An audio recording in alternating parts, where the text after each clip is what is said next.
Welcome to Talking Volumes, the podcast about architecture made by students, hosted by me, Euan Russell, and me, Reuben J. Brown. And welcome to our first series of episodes, considering the built environment from a range of different perspectives. We're about to begin our first term of architecture school, so these episodes are all about confronting our own experiences of architecture and thinking about how it affects the ways in which we live. And along the way, we'll use architecture as a lens to understand history or politics, philosophy or art, and any of the other fields that it interacts with. In this episode, I show Euan around my home city of Brighton, and together we ask what role architecture has played in forming the unique character of the city we see today. Stay tuned.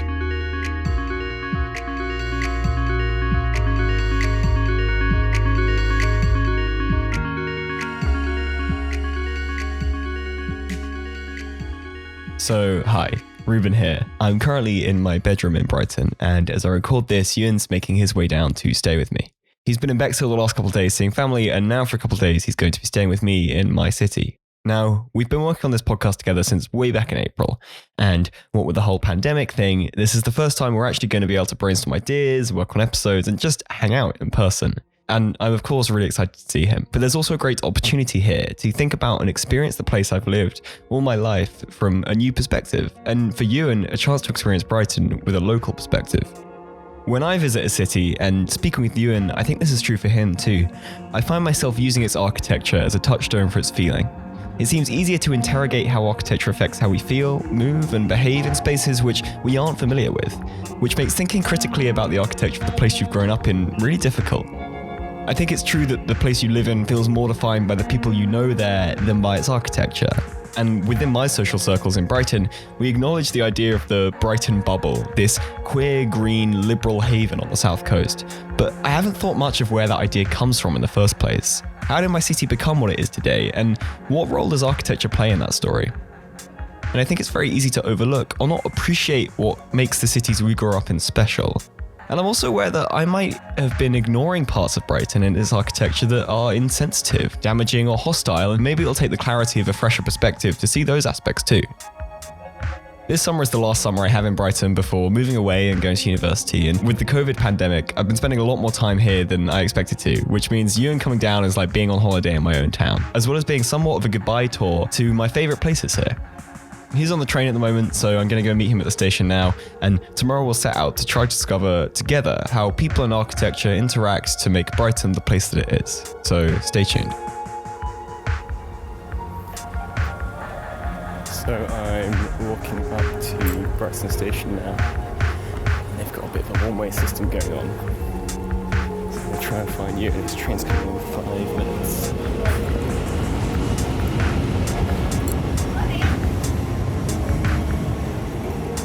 Euan! I was probably forgotten the layout of the city. It's very nice though, right? Yeah. Like, because you've got these 3 archways that just project the whole way down, and they're kind of like curved out, and then all the sunlight comes through. Yeah, I know. So it's the next morning. We went out a bit last night and saw some of the city. What are your impressions so far, Euan? What have we got up to? Yeah, so we've cycled through the centre to the coast. So the sea's become quite a big part of the orientation of the city. Getting that distance definitely gave me more of a sense of where the boundaries of certain parts of the city are, passing through the tourist centre on the pier and then moving slowly out into more natural coast. And I think that's a really important part of the experience, trying to go where the locals go. We went to Sussex Square, which is a big planned 1800s Regency architecture. All the houses on the square have access to this private garden inside. Yeah, and that was quite amazing going into there. It was sort of like an oasis. It's where Lewis Carroll was inspired to write Alice in Wonderland in that garden. So a lot of people talk about like there being 2 faces to Brighton, as there are to a lot of cities. Yeah, we were talking about coming from the station when I first arrived, all the different levels that we were going through. So I guess, like, do you like it so far? Yeah. But I think that's because I like the people that I've met. That's quite a big part. Because we've spent time with my friends yeah. Let's move on to the architectural experience and how that affects those people. What are we getting up to today? Well, it's been kind of tricky to decide because Brighton does have a lot of tourist hotspots, and I want to give you a local perspective of the city, and we've said that's the best way of trying to see a city. And we're saying that I always like to try and just blend in. Like, that is quite an unachievable thing because you're always doing different things to the people who actually live there. Yeah, you're not going to work. Yeah, for example. exactly. Yeah. To try and experience the place as the people who live there experience it, because that's really where the architecture is making an impact. Yeah, for sure. But I also think, like, with that in mind, that my local perspective can actually obscure some of what makes the biggest daily impact on people who live there.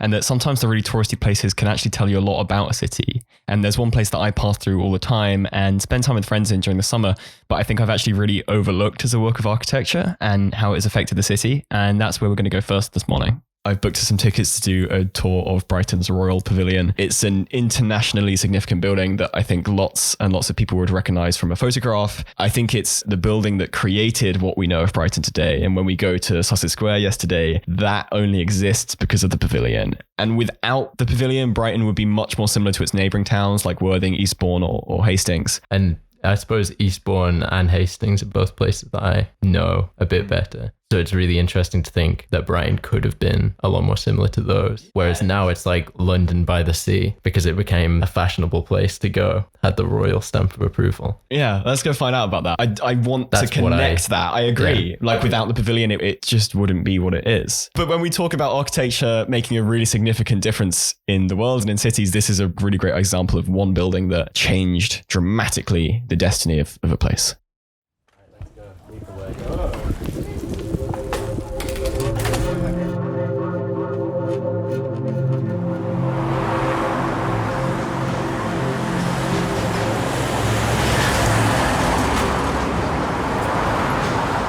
Royal Pavilion, also known as Brighton Pavilion, or PAV, was built as the seaside residence of George, Prince of Wales, who became King George IV in 1820. Construction of the original started in 1787, and later the architect John Nash redesigned and extended the pavilion in his interpretation of an Indo-Saracenic style, something seen as fashionable and exotic at a time when the British Empire was expanding. The building was central to Brighton's development from a fishing village into a fashionable resort, with Brighton's population increasing from just over 3,500 in 1786 to over 46,000 in 1841, the year the London to Brighton train route opened up. The pavilion was sold to the town in 1850 and most of its furnishings were removed. Since the end of the Second World War, it's been undergoing a huge amount of work to be restored to its early 19th century condition, but its context within the city has changed massively. This raises questions about its meaning to both locals and tourists in the present day, and how we should interpret the restoration of such a clear architectural exhibit of colonial power. I hadn't thought about those guys before. They're all like way back.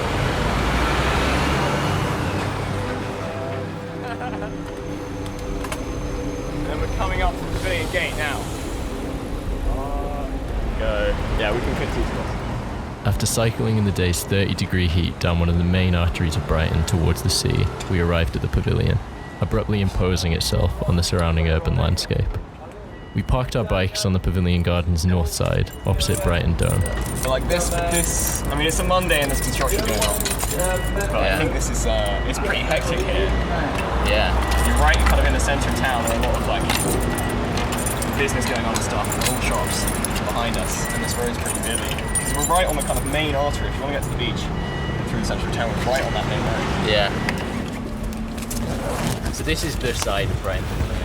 This is, so the whole gardens were all part of the same estate. Yeah. What's behind us now is currently Brighton Dome, which is a gig venue, and a really, really good one. Really? But it used to be, before it was a concert hall, it was a horse stables for all the king's horses. So that's really... And it like way over decorous, you know, like for what is just like, and people even at the time were like, why are you creating such an incredible space for just some horses? Yeah. I've been back to my house. Still quite heavy. The work here, I think. It's lovely inside. It sounds amazing. It's really good acoustics. It's not. It's just nice. It's tasteful in there. Yeah. In comparison to the film, definitely. Once we'd locked up our bikes, we spent some time thinking about the space around the pavilion and how it was being managed. We thought there was a general feeling of control and surveillance, which pushed you away from an area that the layout of the city seemed to pull you towards.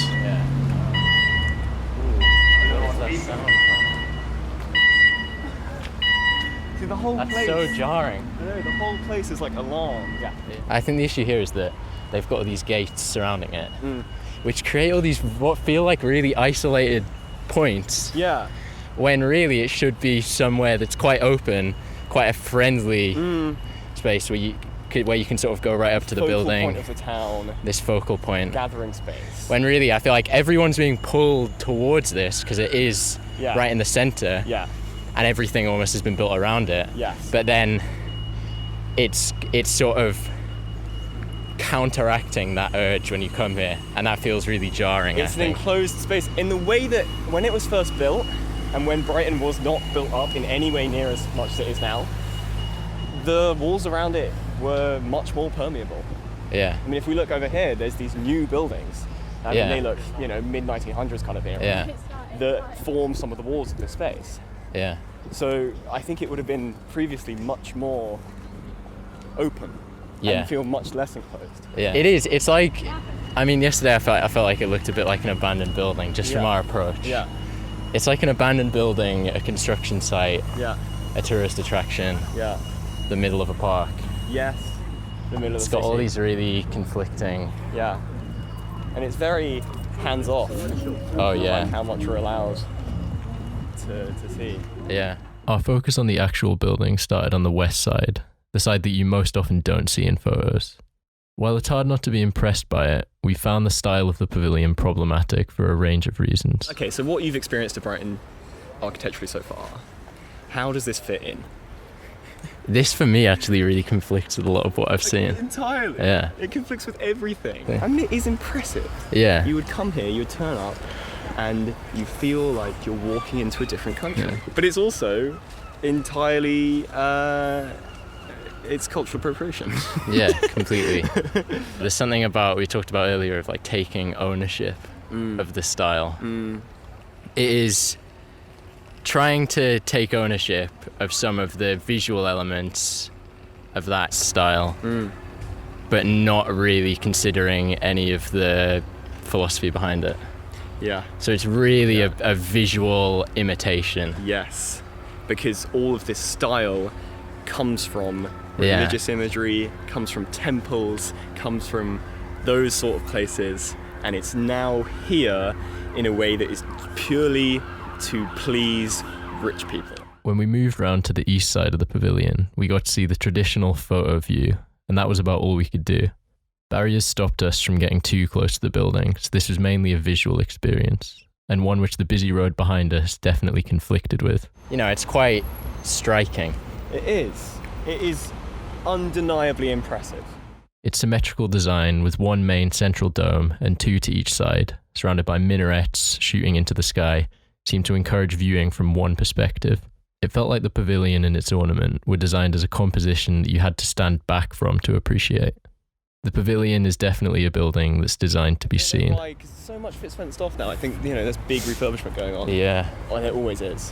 Yeah, it's one of those constantly. I got told off we were throwing a frisbee in here, one of those ring ones. Yeah. Got caught in that tree just there, and I climbed up to get it. Oh. Really, some guy came out of the building Man. and came over to tell me off and tell me to get down.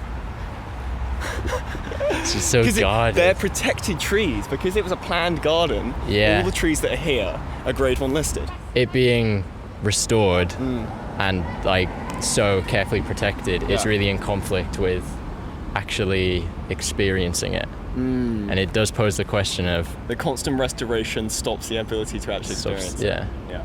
I mean, the more I think about it, and again, it's like, I come to this building all the time, and we're only sitting outside it now, but it's the first time I've just stood here and looked at it and actually thought about it. And the whole face of it is changing quite dramatically too. Yeah. Should we go inside and kind of find out a bit more? I'm excited. Let's do it. Well, are we? So the interior is it's all Chinese. The exterior is all Indian. The interior Really? is all Chinese. I did not know that. That's the thing. Wow. Like dragons, Chinese figures, pedestal lamps in totally Chinese style. So they've just mashed together two completely different cultures. Yeah, but that's the whole rub, Yeah. Like, oh well, we'll do Indian on the outside. Yeah. Once we got inside, we followed the prescribed route through the pavilion, probably following the same route that guests in the 19th century would have taken. So we're now passing under the stairs. And there's all these little bits of bamboo detailing. Lovely sky like the bonus. Can't tell if it's actually bamboo. Touching that, it is not actual bamboo. No? So that really Metal. it's metal, painted to look like bamboo. That's terrible. So that really sums it up. Yeah. The railings are metal painted to look like bamboo. And I mean, bamboo is used for a reason. Because it's incredibly strong. But it's not something that would be easy to import to the UK. Yeah. Moving through the Octagon Hall and then the entrance hall and then the long gallery, one of the main things we noticed was the theatricality of the space. Each room was more and more heavily ornamented, prescribing a certain kind of experience and route through the space. This was all leading up to what was called the Banqueting Room on the southern end of the building.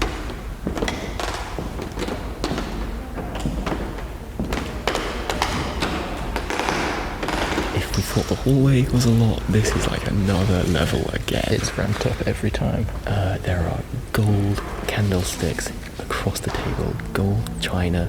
There's gold leaf on all the plates. The forks and the spoons is gold.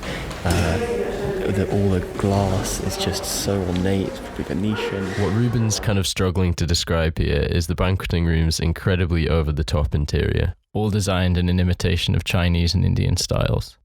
A huge dining table sits in the middle of the room beneath a 9-metre-long central chandelier held in the claws of a silver dragon. Surrounding this chandelier are 4 more smaller but still massive chandeliers. On one side of the room there's windows with big heavy red curtains surrounding them, and on the other side of the room there's more paintings. It's hard to find a space in the room that isn't filled with some kind of ornament or expensive object or a surface that isn't painted. All of this is amplified by 2 huge mirrors with golden frames on either end of the space which are pointing into each other. It must have been a really impressive setting to eat in, but we found it a very tiring space to digest. Everywhere there's this thing of trying to be as just impressive as possible. Yeah. Showing off fruit and everything. To be honest, I find it just oppressive. Like there's not room for thoughts. I can't breathe. Yeah, there isn't. I can't breathe in it. Yeah. If the banqueting room felt like a theatrical production, then the servants' corridors and kitchens felt like backstage. Here, all the ornament was pared back, and we had the parts of the building that actually allowed it to carry out its function. Moving straight from the banqueting room into this area was such a huge contrast. We felt like we had space to breathe. Much more pared back. And it shows you how theatrical the whole thing is, because this is like backstage. This is what people have to do. Yeah. Okay. Right. I love this room. I really love this space. Towards the end of our visit, we were still struggling to fully make sense of the spaces we were in. In the also extremely extravagant music room at the opposite end of the building to the kitchens, we spoke to Derek Bradfield, a photographer who works at the Pavilion, to learn more about the history of the building, put some of the observations we'd made throughout our visit into context, and see if our generally quite negative thoughts on the architecture and how it's dealt with in the present day might be challenged. I'm just really interested by how, obviously we've got this kind of Indian exterior and Chinese interior and this kind of Oriental Eastern styling. I want to know if Prince George had ever actually been to India or China. No, he was never allowed out of the UK. Oh, really? By his father, he wouldn't trust him. Wow. So this was sort of in a way allowing him to travel by making his holiday home. In a way, yes, it was showing him another world, which he loved. Yeah. Wow. So do you think it was out of a sort of appreciation for this other world? Yes, but don't forget, Shin Mosri was very, very height of style at the time. It was very, very fashionable, as was Indian style exteriors of buildings. Yeah. Right. Yeah. So it was George, being George, he wanted the latest fashion. Yes. And he got the Grace brothers to design this interior. It was the first major building in England to have a separate interior designer ever. Wow. Because normally the architects would have done the interior as well. Yeah.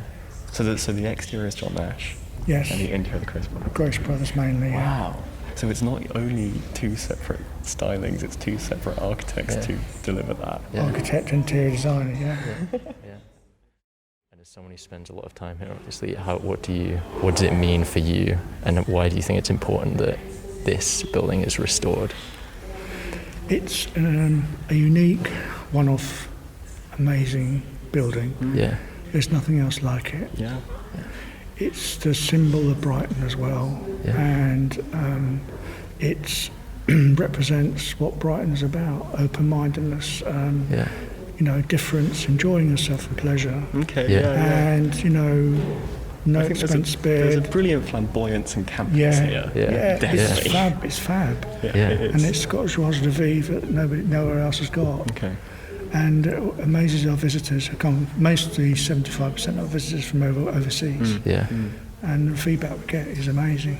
It's been used often in films and for Vogue fashion shoots in the 50s. There's a Vogue, I've seen it, for a Vogue fashion shoot in here. It's just classic. If you look it up, it'll be on the internet.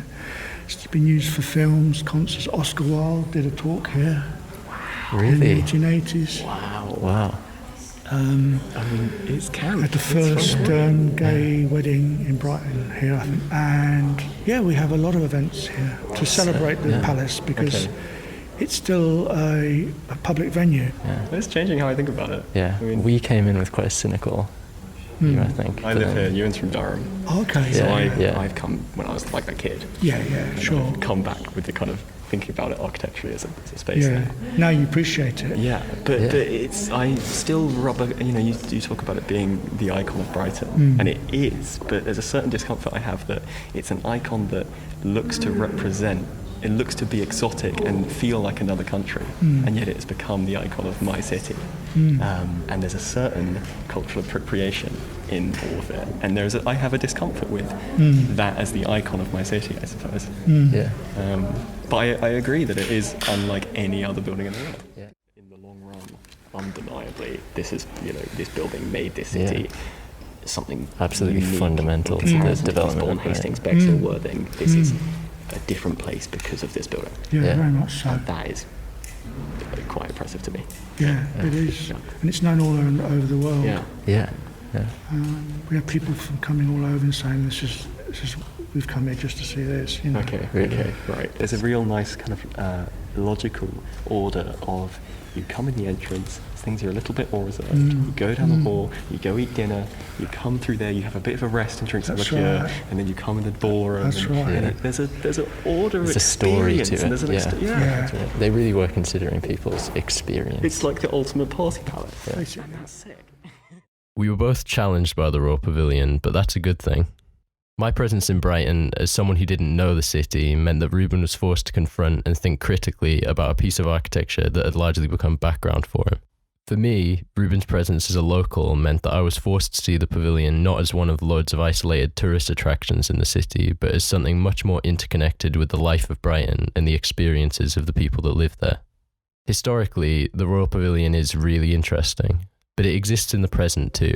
And what it means for people and how it influences their lives today is what's vital for us as architecture students to understand.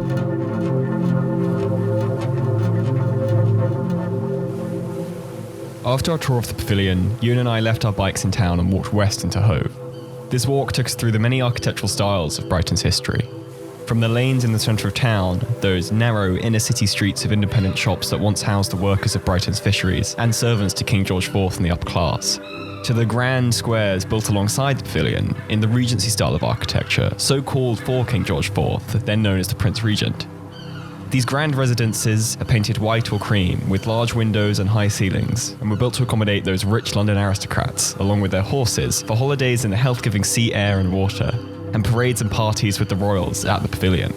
The four Regency squares that face the sea are planned on a line of symmetry with the pavilion, and Brighton Pier at the central axis. And as Euan and I had visited the eastern Sussex Square the day before, we walked for its parallel in the west, Palmyra Square, on streets of Victorian terraces and by the brutalist Hove Town Hall. Ice cream in hand, we walked back along the beach, through the dense tourist centre of the I-360 viewing tower, beach bars and Palace Pier, to my friend Maya's beach hut, where we took kayaks far out into the sea, turning around to see the arranged face of the white Regency townhouses stretching all along the coast, at the same height as the white chalk cliffs which extend along the coast to Brighton's east, and also the few mid-1900s concrete tower blocks which rise from behind them. As we explored further into Brighton through its many architectural styles, our thoughts and conversations kept returning to the Royal Pavilion and its influence on the city over 200 years up to the present day, on its architecture and, by extension, its status, economy and culture. To discuss these ideas, we return to the studio.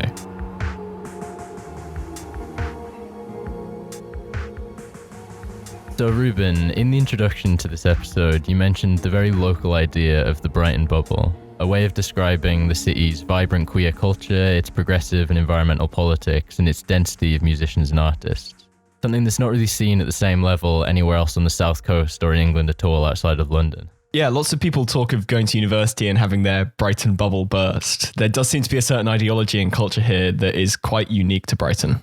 Yeah, and that's something I experienced definitely through the people I've met, and I don't think I would have got that if I hadn't been there with you and you showing me your friends, basically. Yeah. But you also said you'd never properly thought of where that comes from and the history of that. So I wonder if, with my non-local perspective, you might understand where that culture comes from better now. Yeah, I think for sure. And what's really intriguing about that is how integral the Royal Pavilion and its associated Regency architectural style is to that story. I think what really struck me inside that building was its flamboyance and its campness. Yeah, the purpose of this building was for Prince and later King George to holiday by the sea and host massive feasts and parties. Really, it is a building designed for hedonistic pleasure. Yeah, it's architecture's escapism. I think when we spoke to Derek and he told us how George's father didn't allow him to leave the country, I was shocked, but it also made so much sense too. This building as a summer residence on the sea was supposed to act like a foreign exotic land, as if bringing India and China to England because George couldn't go to the Far East. Which is interesting because Brighton feels so unique and so different to its neighbouring coastal towns.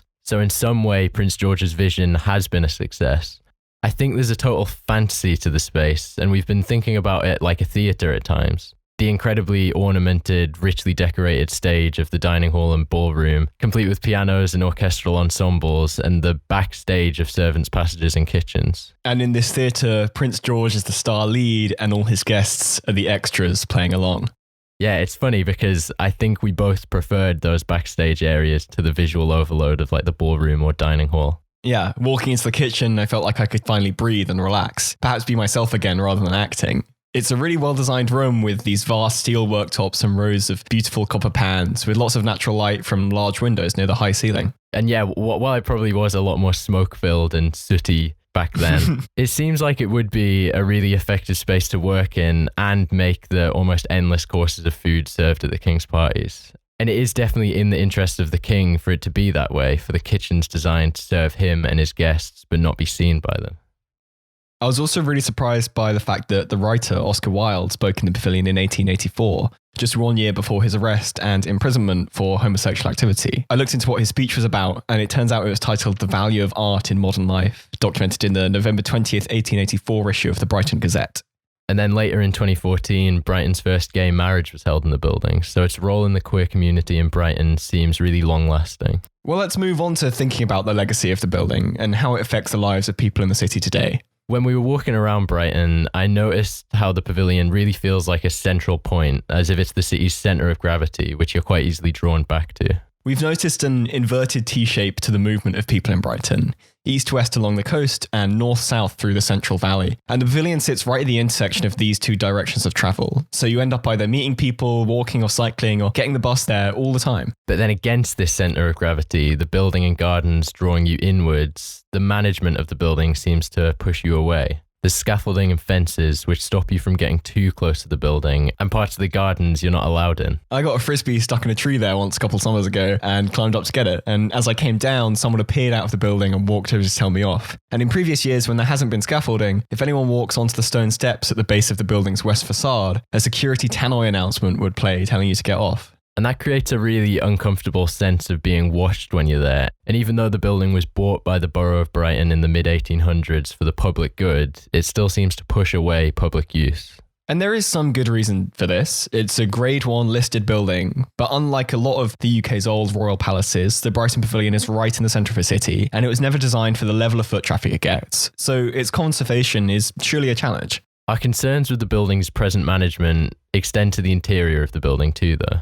Yes, as Derek said, the outer conservation is in order to maintain the icon of Brighton, which brings thousands of tourists to the local economy every year from all over the world. As well as being foundational to the city's local political and cultural scene, the pavilion is also a huge part of the city's modern-day tourism economy. But what we feel concerned about is how the building is presented to these tourists. The foundational idea of the building's aesthetic, Indian-style exterior with Chinese-style interior, complete with imported Chinese artworks and artifacts, may be a lens through which to see the rising colonialist ideology of the early 1800s in the upper class. A colonialist ideology which led to the lasting horrors of partition in India and the current conflict in Hong Kong by way of the Opium Wars. And that the icon of my city is also an icon of this rising colonialist ideology is uncomfortable to me, particularly with how in the tour of the pavilion and on its associated website, the true context of its aesthetic choices is not actively discussed. It's tricky to draw the lines of cultural appropriation, whether George's lavish chinoiserie was out of an appreciation and admiration for the culture or out of a desire to seem travelled and exotic, using the works and ideas of the Chinese and Indian aesthetics to profit his personal status. I think it's partly both, and I don't believe that George's design choices were intentionally malicious, but I also think it's very difficult to have compassion for the human work and the communities behind the aesthetic he was copying without having actually been there. Understanding the balance is difficult when the modern day management avoids that discussion, when how the Chinese vases and paintings on display were acquired, whether by purchase or by theft, is unclear and not discussed. In discussing these ideas, we've both often come back to the handrails on the stairs, steel piping painted to look like bamboo.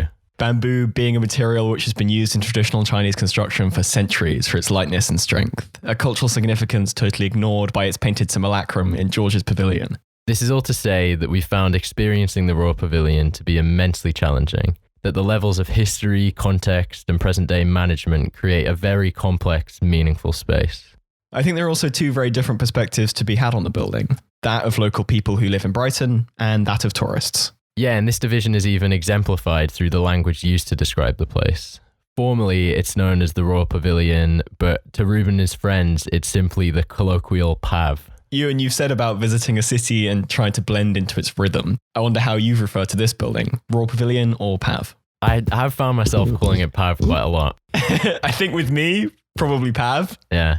Maybe with my friends here to seem cool. Yeah, I know Pav. Not that I bring it up very much. Yeah. But no, but I if think you were in Brighton, you'd probably say Pav, right? I mean, yeah, I suppose it would depend who I was talking to.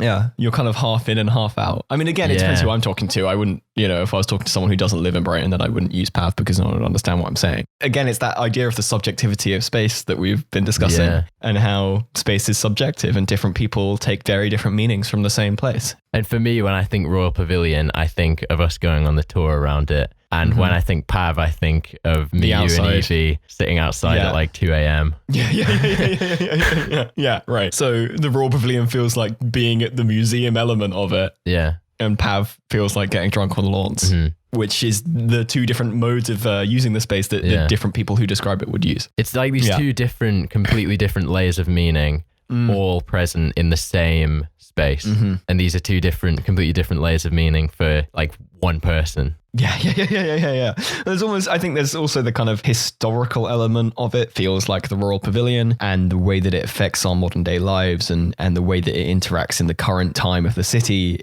is Pav. Yeah. At least to my friends and my social circle.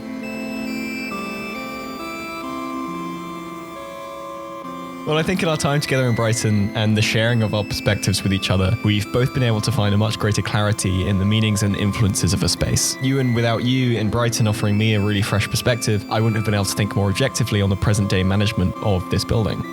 And without your local perspective, I wouldn't have been able to understand how the pavilion has affected Brighton's local feeling, politics, and culture. Together, I think we found a nuanced portrait of at least part of the story of how Brighton came to be the unique city it is, and we'll have to do the opposite episode in Durham. Are there any unique buildings we could visit there that have transformed your city? Yeah, so of course the cathedral is the real original icon of the city, but I think the influence of the Miners' Hall or the bus station and its proposed demolition and redevelopment could be more interesting. Sounds exciting, and if you want to hear that story, stay tuned for news from us at Talking Volumes. You can find us on Instagram and Twitter at Talking Volumes or at our website talkingvolumes.co.uk.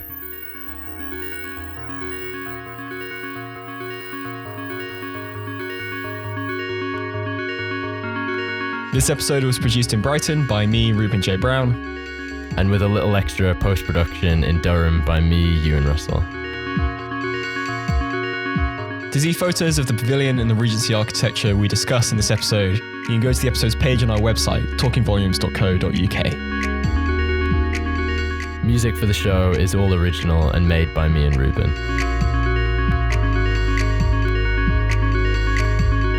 We spent a lot of time on this episode and we'd really love to hear your feedback. Send an email to talkingvolumespod@gmail.com or get in touch on social media. And if you'd like to help us tell a story that you think would fit with Talking Volumes, we'd love to hear from you. We hope you enjoyed this episode and you'll hear from us soon.